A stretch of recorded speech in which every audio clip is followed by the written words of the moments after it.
una propuesta que me gustaría aclarar, porque siendo honesto, yo pensé que significaba algo y empecé a preparar el sermón y a la mitad del sermón me di cuenta que no hablaba exactamente de eso. Al principio pensé que los versículos hablaban de lo que el creyente debía hacer con la ciudad, el compromiso que debía tener el creyente con la sociedad, como si fuera un llamado directo a un tipo de responsabilidad social o cívica o una lista de deberes ciudadanos, ¿no? Pero al mirar con más cuidado, noté algo que es con lo que tenemos que empezar. Estos proverbios no son mandamientos, estos dos proverbios no son mandamientos. Si se dan cuenta, no están redactados de esa manera. Salomón no nos está ordenando nada aquí, más bien nos está describiendo, nos está presentando una realidad. Estos versos, si se dan cuenta, no dicen hagan esto o hagan aquello por la ciudad. Nos dice esto es lo que sucede en la ciudad, cuando sus habitantes son rectos y cuando sus habitantes son impíos. Esto es lo que sucede en una sociedad cuando sus habitantes son sabios y cuando son necios, cuando son buenos y cuando son malos. El texto no comienza entonces con un deber, al contrario, comienza con una consecuencia. Y por eso cambia mucho la forma en que debemos entenderlo. Porque normalmente, hermanos, no somos conscientes del impacto real que tiene nuestra vida diaria en la vida de la sociedad. Vivimos pensando en nuestra fe.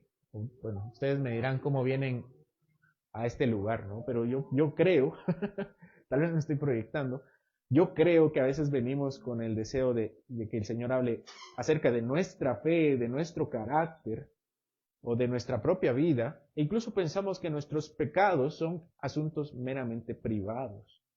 Pero estos dos proverbios nos abren los ojos y nos muestra que el creyente tiene una realidad social y cívica profundamente afectada por quienes somos. No sé si me voy a entender con eso, pero lo voy a repetir. Estos proverbios nos muestran que existe una vida social profundamente afectada por lo que somos, más que por lo que hacemos. La ciudad, la comunidad, la sociedad, siempre está siendo moldeada por la influencia de sus habitantes. En otras palabras, el bien y el mal no se queda en el corazón de las personas, sino que se puede ver y se siente en las calles. Y esto es precisamente lo que Salomón quiere que veamos. Veamos el primer versículo, el 10. Dice, en el bien de los justos la ciudad se alegra, mas cuando los impíos perecen hay fiesta. La idea del proverbio es bastante sencilla. Dice, la ciudad se alegra en el bien de los justos. La ciudad se alegra cuando a los justos les va bien. La ciudad se alegra cuando a los piadosos prosperan. La ciudad se alegra cuando los creyentes o los sabios progresan. La ciudad experimenta alegría. Estos dos proverbios hablan, no voy a espiritualizar este texto, proverbios no me permite espiritualizarlo. Proverbios habla mucho acerca de la realidad material, del dinero, de las pertenencias, de la vida real aquí, ¿verdad?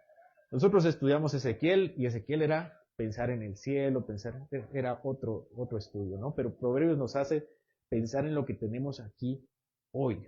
Y este proverbio nos hace pensar en el bien que te hacemos aquí hoy y los bienes que recibimos aquí hoy. En otras palabras, nos habla de la prosperidad terrenal.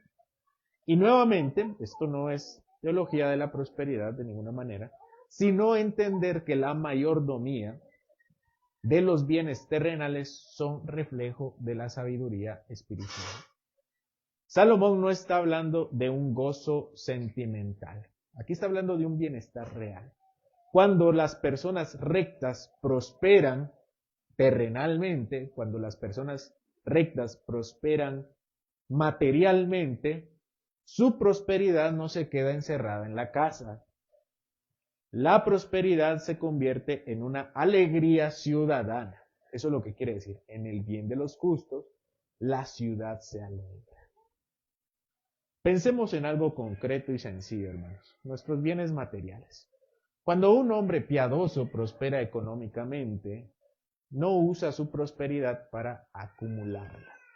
Entiende que lo que Dios le concede no es exclusivamente para su consumo. Entiende que el Señor se lo está dando para el bien común. Si Dios bendice a alguien con recursos, este alguien sabe que los recursos pueden convertirse en mucha ayuda física y material para otros. Empleo, ayuda, generosidad, apoyo en la obra del Señor, socorro a los necesitados. Y cuando hablamos de otros, de ayudar a otros, no nos referimos en ayudar a los míos, ¿no? A mi familia principalmente. Hablamos de la sociedad, dice la ciudad. Ese es precisamente el sentido del texto, que el piadoso hace prosperar también a su sociedad. Porque el justo entiende que vive dentro de una comunidad y que su prosperidad tiene un impacto más amplio. Ahora bien, hermanos, noten algo importante. El libro de Proverbios no nos habla de los creyentes, el creyente y el incrédulo. En teoría, así debería ser, ¿no? El sabio debería ser el creyente y el necio, aquí en el libro de Proverbios, debería ser el incrédulo. Pero lamentablemente no es así. No todo el que profesa una fe es alguien sabio. Los creyentes, existen creyentes inmaduros y carnales, creyentes que son necios. Todos los creyentes deberíamos ser piadosos, sabios, pero no siempre lo somos. El proverbio no habla de tener una identidad religiosa. El proverbio nos habla de tener un carácter espiritual. Habla de personas cuya vida refleja sabiduría, refleja integridad, temor del Señor. Este proverbio entonces, hermanos, funciona como un espejo. Si la ciudad se alegra cuando el justo prospera, entonces podemos preguntarnos, ¿qué sucede a mi alrededor cuando yo prospero? No sé si me voy a entender. Si el texto me dice que la ciudad se alegra cuando el justo prospera, yo me tengo que preguntar, ¿qué pasa con mi comunidad cuando yo prospero? Un creyente que no es sabio puede tener mucho crecimiento externo, más dinero, más influencia, más pertenencias, más oportunidades, pero su prosperidad no produce bienestar a otros. Puede tener crecimiento, pero no tiene la capacidad de edificar a otros. Esa es una señal de que no estamos hablando de una verdadera sabiduría, solo estamos hablando de un avance personal. También debemos entender algo importante, pues no debemos esperar que exista un aumento de sueldo en nuestra vida, o un ascenso, o tal vez sacarnos la lotería para tener dinero y entonces poder bendecir a la ciudad. Todos estamos siendo actualmente bendecidos por el Señor constantemente.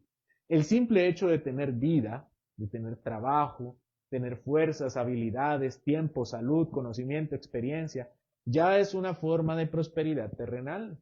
La pregunta no es si tenemos mucho o poco, sino qué hacemos con lo que tenemos. El justo no espera tener una abundancia extraordinaria y millonaria para hacer el bien. El justo usa fielmente los recursos ordinarios que Dios pone en sus manos. Lo que Salomón nos está describiendo aquí es, en cierto sentido, una especie de ley espiritual de bienestar y alegría. Como dijimos, no es un mandamiento, sino la descripción de cómo Dios ha ordenado espiritualmente la vida social. Así, déjenme poner un ejemplo. Existe una ley espiritual llamada, que la gente le llama el karma. ¿Han escuchado esa ley? ¿Qué dice la gente, no? Que si yo hago algo, eventualmente se me regresará. Bueno, la Biblia ya lo había dicho hace mucho tiempo, que nosotros lo conocemos como creyentes como la ley de la siembra y la cosecha. Que si nosotros hacemos bien a unos, el Señor nos recompensará, aunque no nos demos cuenta, en otro lado. ¿Verdad? Esa es la ley espiritual. Bueno, esta también es una ley espiritual que se nos está describiendo, que no siempre lo vemos inmediatamente, ni en cada caso particular, pero como patrón general, como una dinámica establecida por Dios, así funciona. Es una ley espiritual. Yo recibo bienestar Y el Señor, a través del bienestar que yo recibo, Él mismo bendice a la ciudad y la ciudad se alegra. Cuando una persona recta prospera, lo que ocurre a su alrededor es bien.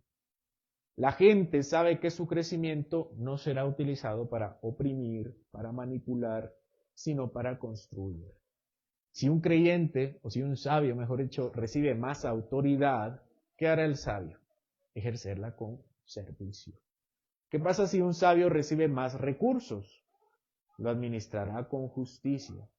Se cuenta la historia de un puritano que él hacía negocios para vivir. Y él había establecido un nivel de vida que nunca iba a sobrepasar. Que si recibía más, todo eso más que recibiera lo iba a dar a la causa del Señor. Y si recibía menos, eso también se lo iba a dar a la causa del Señor. Él había entendido que todo lo que tenía venía de parte del Señor para otros. Si recibe alguien más recursos, los administrará con más prudencia. Si recibe más influencia, la usará con más sabiduría. Por eso los demás, la sociedad, no teme que esta persona avance en la vida. Al contrario, la sociedad cuando ve al sabio prosperar, lo celebra. Saben que su prosperidad no es una amenaza, sino que amplía el bien común. Ahora vienen las preguntas, hermanos. Cuando ustedes prosperan, voy a ser más personal. Cuando tú prosperas, ¿cómo reacciona la gente?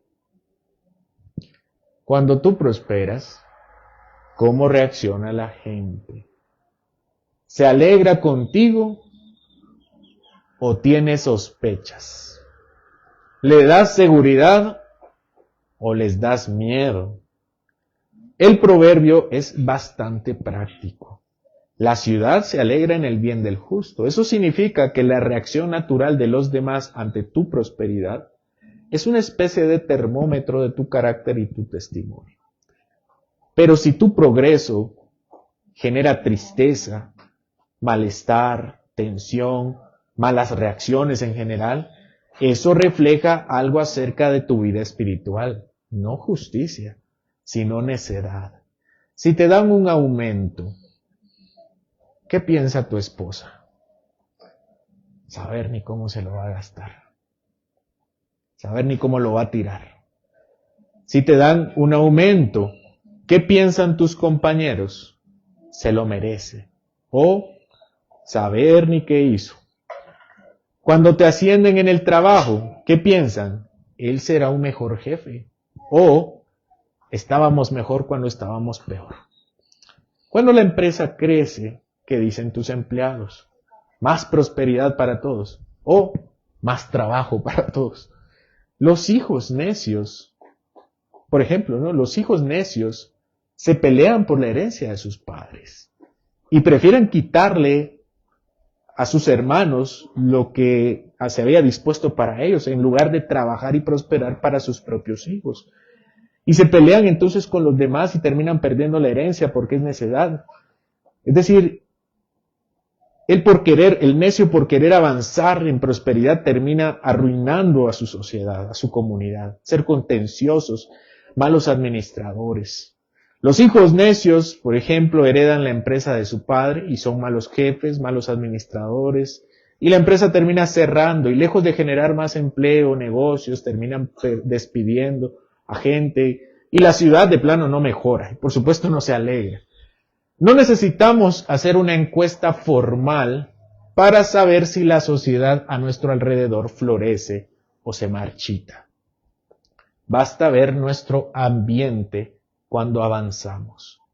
La alegría o la tristeza a nuestro alrededor habla más de lo que pensamos. Así dice nuestro proverbio. Pero vean la segunda parte. Pero cuando los impíos perecen, hay fiesta. Cuando el justo le va bien, la ciudad se alegra. Pero cuando el impío muere, ahí se alegra. Aquí vemos una ciudad que se alegra también, pero no es por el bien del justo, es por la muerte del necio. La muerte del necio es la razón de la felicidad para la gente. Cuando un mal jefe es despedido, ¿qué pasa? Cuando un mal jefe es despedido, los empleados hacen fiesta, ¿no? O sea, le dan gracias a Dios porque el mal jefe se fue, ¿cierto? Cuando una autoridad pierde su posición, los ciudadanos se alegran. Cuando el soberbio cae, las personas le dan gracias a Dios porque lo ven como algo justo. Esta también es una radiografía. Si alguna vez pierdes lo que has alcanzado, ¿cómo crees, o si ya lo perdiste, cómo crees que la gente alrededor tuyo reaccionaría? ¿Crees que la gente alrededor tuyo se alegraría por tu desgracia o se lamentaría? Ya qué bueno, porque no era una persona tan sabia. Eso no es siempre porque las personas sean malas, es porque yo soy malo. Y la gente le dan gracias a Dios por la justicia. Es duro pensarlo, pero es lo que el proverbio nos obliga a pensar. La pregunta es, no es cómo nos vemos a nosotros mismos. Esa no es la pregunta. Hay proverbios que hablan acerca de nuestra percepción. Y ya lo vamos a ver, y ya vimos algunos. Pero este proverbio habla de cómo la gente nos ve cuando avanzamos o cuando retrocedemos, cuando prosperamos o cuando caemos. ¿Verdad? ¡Hala, qué bueno que no vino! Porque siempre que viene nos afecta. ¿Creen que así se dice de ustedes? Seamos literales, más literales. Aquí dice que la felicidad vendrá a la ciudad, a la sociedad, el día de la muerte del impío. Imaginen que cuando mueran haya una fiesta. Les pregunto, ¿cómo creen que será su funeral? Pero pensemos en algo no tan exagerado. No pensemos que, seamos honestos, nadie va a hacer una fiesta en un funeral, solo que sea alguien muy malo. Seamos un poco más moderados, pero siempre apegándonos al proverbio. En nuestro funeral, ¿qué pasará? Nadie llega, o pocas personas van a llegar. O las que llegan por compromiso, o las que llegan son realmente amigos de mis familiares porque a ellos eran los que apreciaban, pero a mí no me apreciaban. ¿Lo han visto? Qué triste, ¿no? Pero esa es la realidad que plantea el proverbio. Cuando el necio muere, los demás se alegran. Cuando pregunten en el funeral, en nuestro funeral, ¿quién quiere dar palabras para la persona que se nos ha ido? Y haya gente que quiera. Incluso los introvertidos dirán, yo quiero expresarme, no me gusta hablar, pero por él quiero hacerlo. ¿O qué pasará? Que nadie quiera hablar, o que las personas mientan sobre mí, o se inventen cualidades por decir algo, o las exageren. Hermanos, a mí personalmente, si algo me molesta, es que las personas a veces hablen cosas del fallecido que no son, o que las exageran, ¿verdad? Si no tenemos algo bueno que decir de alguien, no mintamos porque es pecado. Y si no tenemos nada bueno que decir, mejor no digamos nada. Finalmente, esa es la parte del juicio que se nos expone en este verso. Es la consecuencia de esa realidad. Hermanos, ¿qué se dirá en nuestro funeral? Qué bueno que falleció porque era una terrible persona. Con todo respeto, por supuesto. O yo sí lo quería. ¿Qué dirán? Puede ser que nuestra familia diga, yo sí lo quería, pero no por lo que era, sino a pesar de lo que era. Imagínate. Qué triste, hermanos. Este proverbio nos hace reflexionar sobre nuestra vida, nuestra prosperidad y sobre nuestra muerte y las consecuencias o reacciones que traen hacia los demás. Versículo 10. Dice otra vez, en el bien de los justos la ciudad se alegra, mas cuando los impíos perecen hay fiesta. Versículo 11. Sigamos leyendo. Dice, por la bendición de los rectos la ciudad será engrandecida, mas por la boca de los impíos será trastornada. Otra vez, por la bendición de los rectos la ciudad será engrandecida, mas por la boca de los impíos será trastornada. Aquí el proverbio ya no habla más sobre una reacción emocional de la sociedad, como la fiesta o la alegría, sino del estado estructural de la ciudad. Por supuesto, no me refiero a la infraestructura, sino a la estructura social. No se trata de cómo se siente la sociedad solamente, sino de cómo se construye la sociedad o cómo se destruye. Dice, por la bendición de los rectos, la ciudad será engrandecida. ¿Qué quiere decir esto? Que la ciudad, por la bendición que reciben los justos, la ciudad también será bendecida, será prosperada, será enriquecida. Y nuevamente el sentido de este texto es meramente terrenal.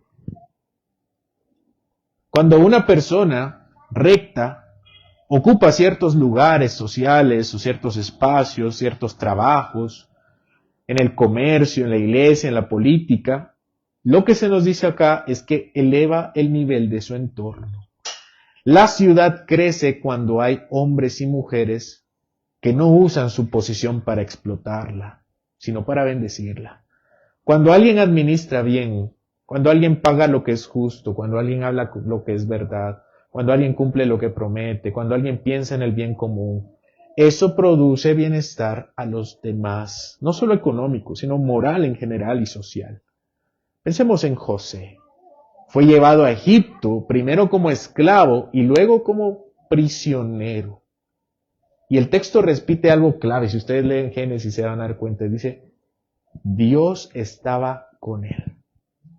Donde quiera que estaba, Dios estaba con él. ¿Y qué ocurrió alrededor suyo? ¿Qué ocurrió alrededor de la situación de José? Todo prosperaba. En la casa de Potifar, la Escritura dice que el Señor bendijo su casa por causa de José. Sí fue por el trabajo de José, pero Dios bendijo especialmente la casa de Potifar solo por el hecho de que José estaba allí.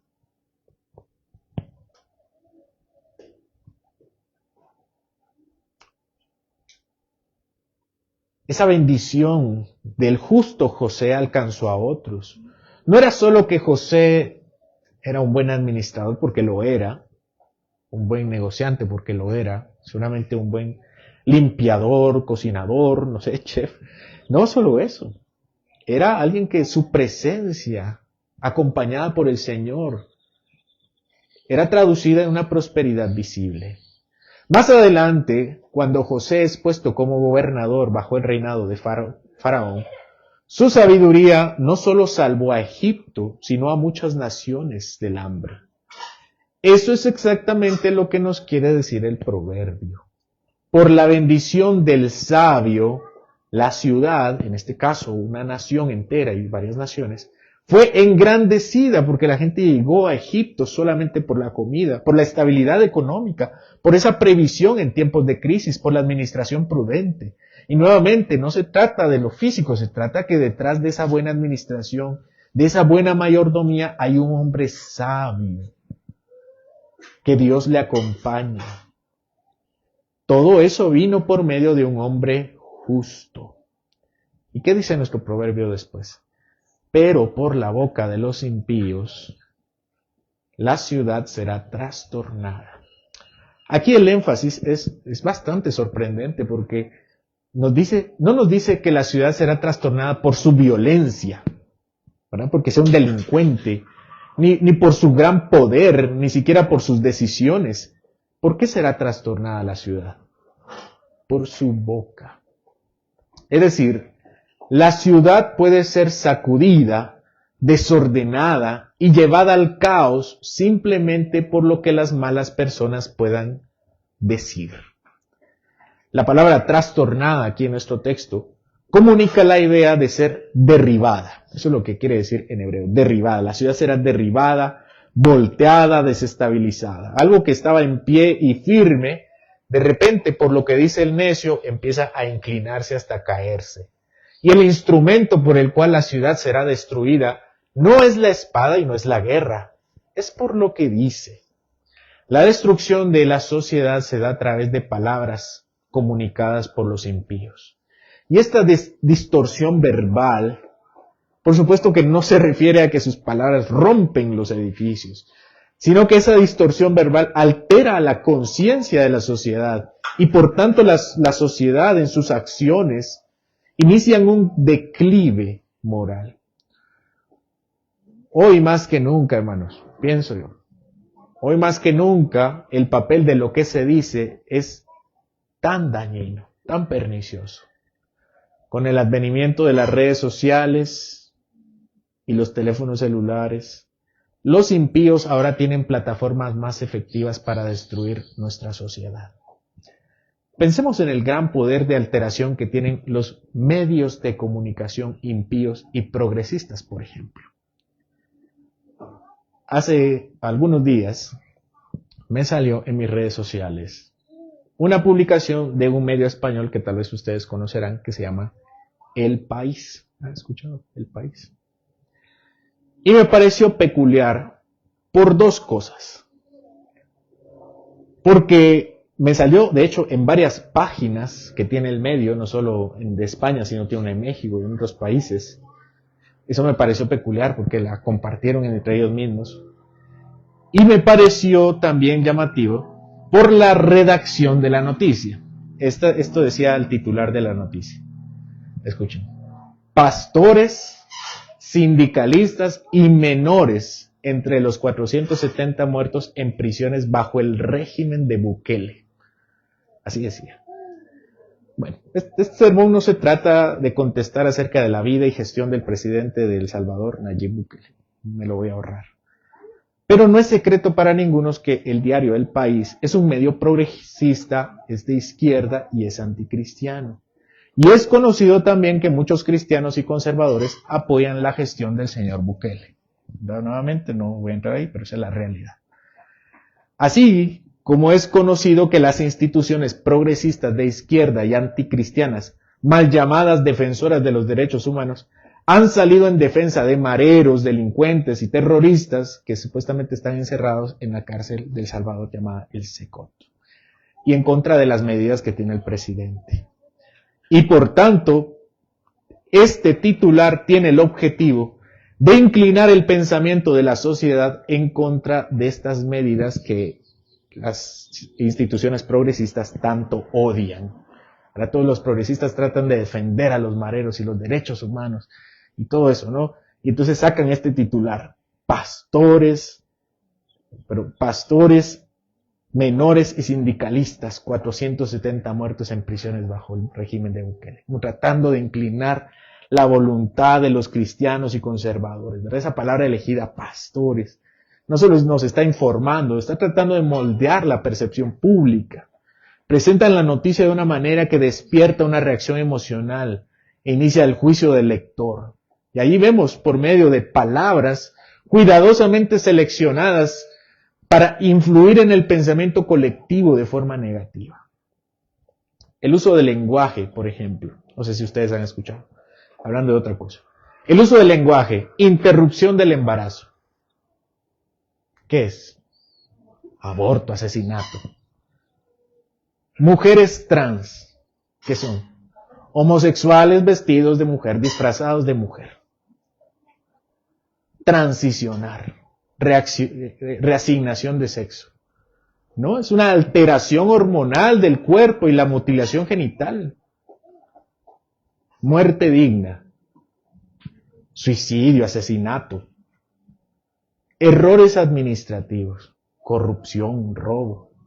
Y muchas veces el creyente compra este discurso y el necio se vuelve más necio y degenera más nuestra sociedad. Los titulares, ¿no? La sobrepoblación. Y la gente cree que la sobrepoblación significa que hay mucha gente en la tierra y que los seres humanos son malos. Cuando, bueno, como economista se los digo, realmente sobrepoblación significa que las ciudades están mal gestionadas y hay mucha gente en un espacio mal administrado. Eso significa. Y que de hecho los nacimientos están cayendo. Y algunas naciones están preocupadas, como China, Rusia y Europa. Y el sabio, en cambio, dice que la palabra multiplicados y fructificados. Herencia de Jehová son los hijos. ¿Y qué dicen los progresistas? Es una carga. Y disfrazan ese odio a los niños diciendo es que hay que ser responsables. Eso es mentira, ellos no quieren eso. Y después quieren adoctrinarlos, ¿verdad? El Salmo 128 es hermoso, dice el Salmo 128, si pueden leer conmigo. Bienaventurado todo aquel que teme a Jehová, que anda en sus caminos, cuando comiere del trabajo de sus manos, bienaventurado serás y te irá bien. Tu mujer será como una vid que lleva fruto a los lados de su casa. Tus hijos como plantas de olivo alrededor de tu mesa. He aquí que así será bendecido el hombre que teme a Jehová. ¿Ven? La felicidad que el Señor provee a los sabios y a los justos es que pueda prosperar de sus manos. Y le irá bien, será bendecido. ¿Por qué? Porque su mujer será como fruto, se tendrá hijos. Y sus hijos llenarán su mesa y tendrá la bendición de ver su mesa llena de sus hijos. Y él dice, he aquí así será bendecido el hombre que teme a Jehová. Bendígate Jehová desde Sión y veas el bien de Jerusalén todos los días de tu vida. Y veas a los hijos de tus hijos. Paz sea sobre Israel. Y el creyente entra en esta histeria colectiva del caos poblacional y de los hijos y de los niños, porque compra ese discurso, porque no cree la palabra y ha sido infectado por el temor del mundo, ya no tienen hijos. Les da miedo la economía porque ya no alcanza para nada y la situación está cada vez peor y la devaluación y la inflación y el status quo y no entienden nada de eso, pero les gusta repetir lo que no saben. Porque el injusto destruye con sus palabras, destruye a la ciudad, a la sociedad. Siembra ideas impías por medio de su vocabulario.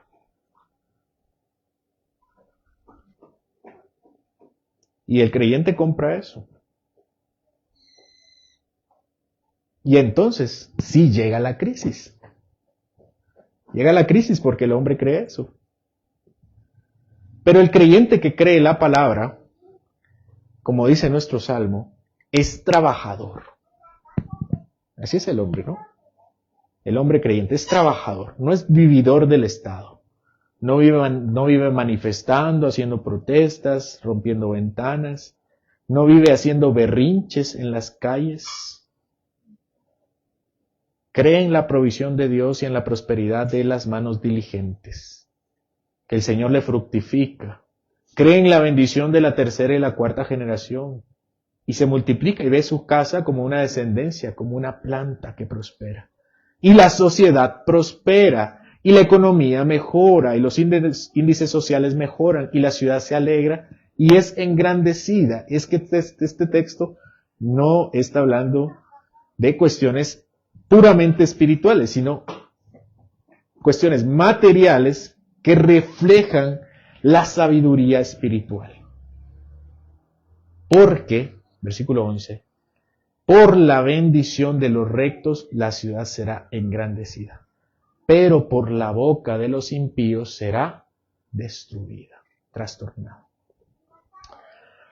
La idea transmitida por estos dos proverbios se ve claramente reflejada en lo que el Señor le dijo a Jeremías cuando ellos fueron deportados a Babilonia, según Jeremías 29. Dice Jeremías 29:4.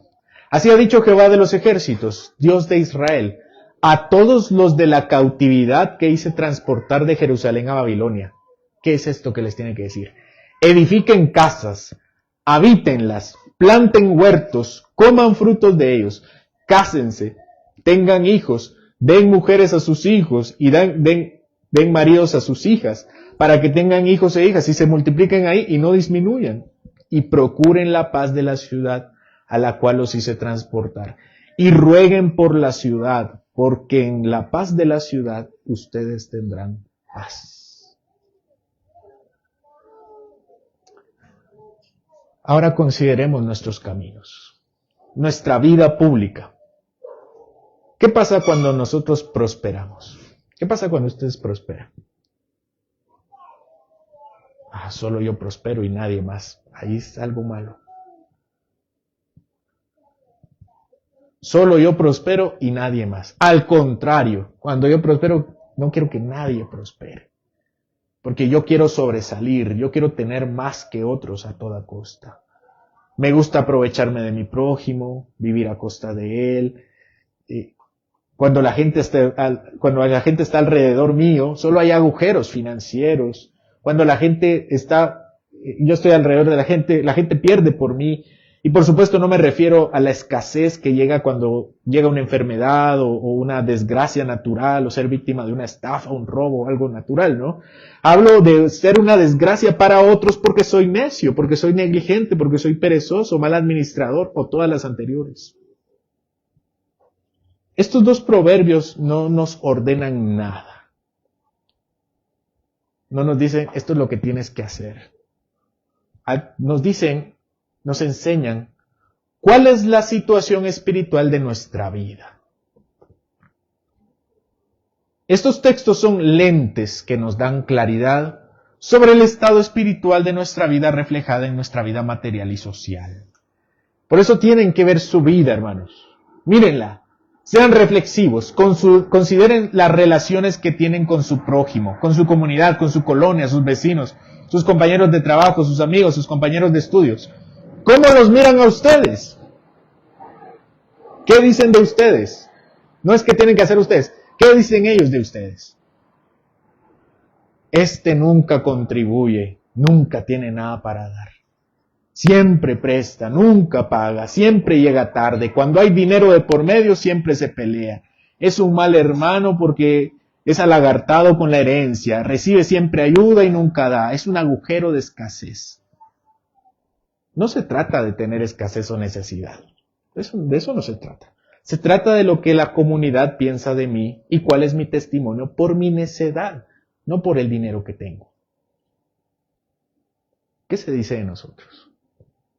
Eso es un examen muy fácil. Pregúntenle a alguien en su trabajo o en su colonia. Es que no me conocen.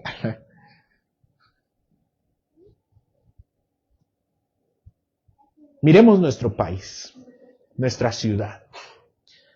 ¿Qué hay? Altos índices de pobreza, corrupción, violencia. Claramente, en nuestro país, la iglesia está haciendo algo mal.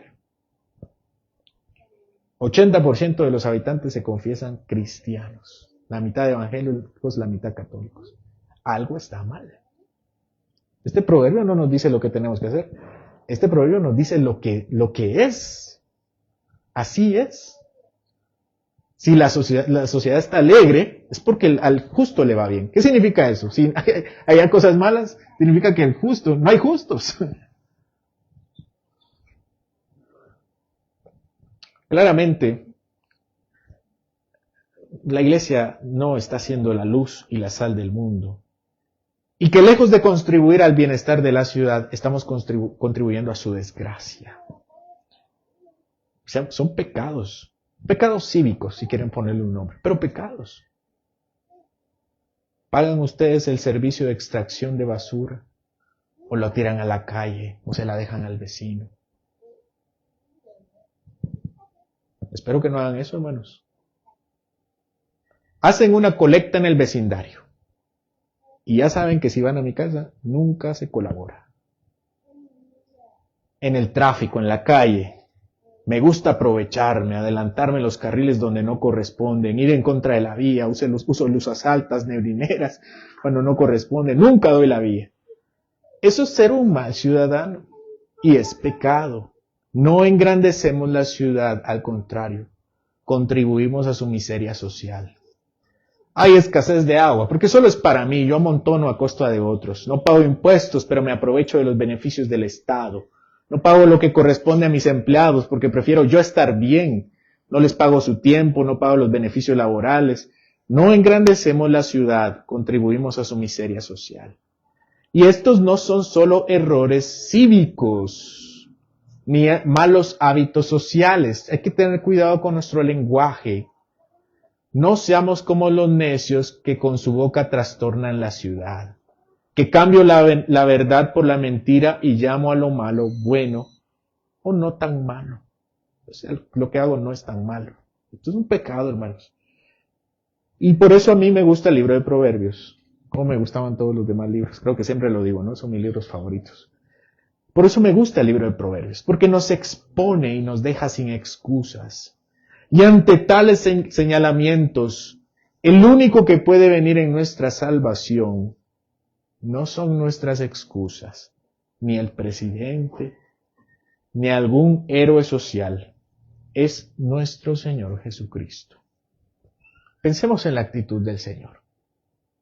¿Qué dijo Él? Yo no vine para ser servido. Yo vine para servir y dar mi vida en rescate por muchos. El Señor, siendo el gobernador de las sociedades y de la ciudad, amó tanto a la sociedad y al mundo que dio su vida por Él. Él no contribuyó, Él no dio todo lo que tenía para pagar la obra social, Él no pagó con su civismo, Jesús pagó con su vida. Para que personas negligentes y pecadoras como nosotros, nos diéramos cuenta que nuestros pecados son grandes por mucho que los minimicemos. En que en nuestra relación con la ciudad, muchas veces nos comportamos como Jonás. Jonás no quería ir a la ciudad de Nínive, pero el Señor le dijo en Jonás 4, no tendré yo piedad de Nínive, aquella gran ciudad donde hay más de 120,000 personas que no saben discernir entre su mano derecha e izquierda y muchos animales. Pero el Señor tuvo misericordia de nosotros y nos dio vida y nos dio un propósito. Nos salvó de los muertos y alumbró nuestros pecados para quitarlos y para que nos acerquemos hoy a Él. Pero arrepentirse de los pecados es indispensable. No ocultarlos, no esconderlos, no disimularlos tras palabras amables y creer que Él es quien puede quitar la maldad de nuestra vida, incluyendo ser malos ciudadanos. Que nos quejamos de los políticos cuando somos iguales, pero que necesitamos la vida impecable de Cristo y Él nos la da. Que de ahora en adelante hagamos de estos proverbios un lema, que en nuestra salida a la calle, en la salida de nuestra puerta, se enmarque que la ciudad está bajo la influencia del bien y del mal. Pero si vivimos como justos, traeremos mucha bendición a otros. Yo les pregunto, ¿no desean ustedes ser de bendición para esta ciudad y para este país? Que sea evidente que el Evangelio trae salvación y bienestar. Que los efectos de la vida de Cristo sean palpables y evidentes en este mundo tan necesitado de Dios. Hermanos, sigan adelante. Si su compromiso ha sido firme hasta ahora con la sociedad, sigan sirviéndole.